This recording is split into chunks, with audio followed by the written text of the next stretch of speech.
The Dallas Cowboys are a very star-studded, superstar, top-heavy driven team. And what do I mean by that, right? So we look at the Dallas Cowboys roster and we say the Dallas Cowboys have these pieces. Jerry Jones in the front office has spent money and invested on these pieces for the Dallas Cowboys for many, many years, right? But the problem is you only see a superstar here at this position, a superstar here at this position, and it's like, what is behind them, right? What is the depth behind these star-driven players, right? Do the Dallas Cowboys have depth? But do they necessarily have quality depth, right? So let's take a look at this past offseason, right? So the Dallas Cowboys um acquired a George Pickens through trade. Now, why did the Dallas Cowboys acquire George Pickens through trade? Now, us Cowboys Nation, we knew that there was such a big vacancy and a hole in the gap and a void to fill at the wide receiver position. And us not drafting a receiver told us is, hey, we're not taking this wide receiver position too seriously. Are we going to acquire one through free agency, post draft? What are we going to do, right? We signed Treshawn Holden as an undrafted free agent. And a month later, we went out and got a George Pickens, which was pretty much great. And who knows how even worse this season would have been without a George Pickens' presence.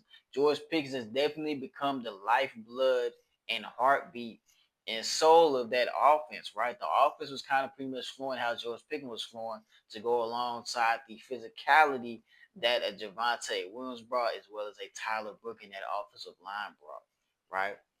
So that's good news as well, right?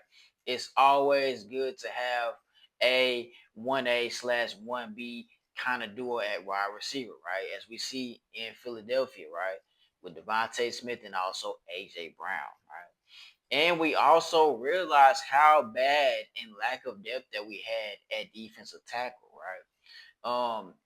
This kind of pretty much has hindered us for many, many years as to why the Dallas Cowboys haven't been a good team at stopping the run, right? This has pretty much hindered us and hurt us in many different playoff scenarios, right? Against the San Francisco 49ers, against a Green Bay Packers team.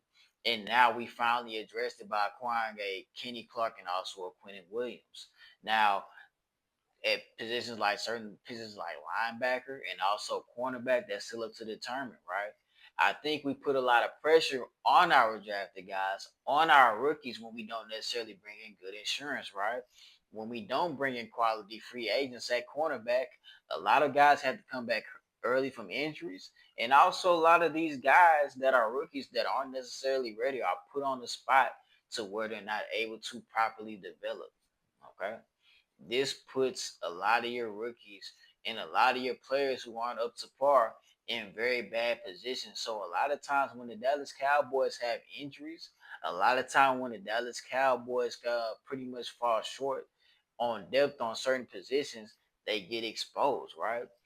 These are some things that the other teams don't necessarily struggle with. This also ties into coaching, but it also matters to what kind of players that you bring into your organization, into your team, right? Why a San Francisco 49ers have always had all of these injuries, but yet it hasn't necessarily affected them, right? Losing to Fred Warner and losing to Nick Bosa, and also losing other key pieces like a Dre Greenlaw, a Hugh Funga, and also a Travarius Ward, and other cornerbacks throughout the years like a Jimmy Ward that haven't necessarily impacted the team so much, right?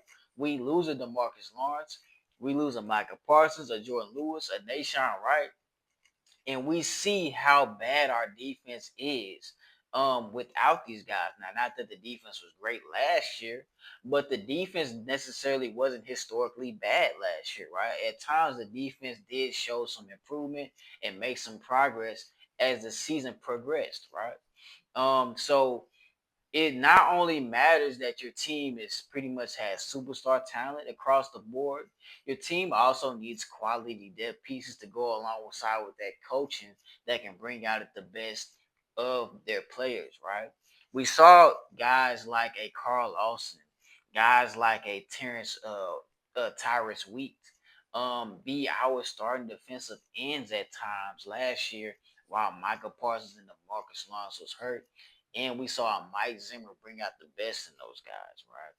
We saw a Josh Butler who stepped in while Trayvon Diggs was hurt and make plays last year, right? And so these are the kinds of coaches that you need.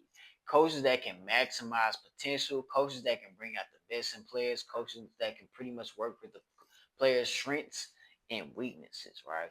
It's not only time for the Dallas Cowboys to address their coaching issues, but for the Dallas Cowboys to make sure that they go into the offseason and mindset of that we have to really participate in free agency with real intentions and also draft with the purpose of getting these players in to not only pretty much contribute but also develop properly so that we can have quality depth on our team so when we do have injuries we don't necessarily have so much of a major setback. But let me know what you think down in the comment section below. Like, comment, share. All right, peace.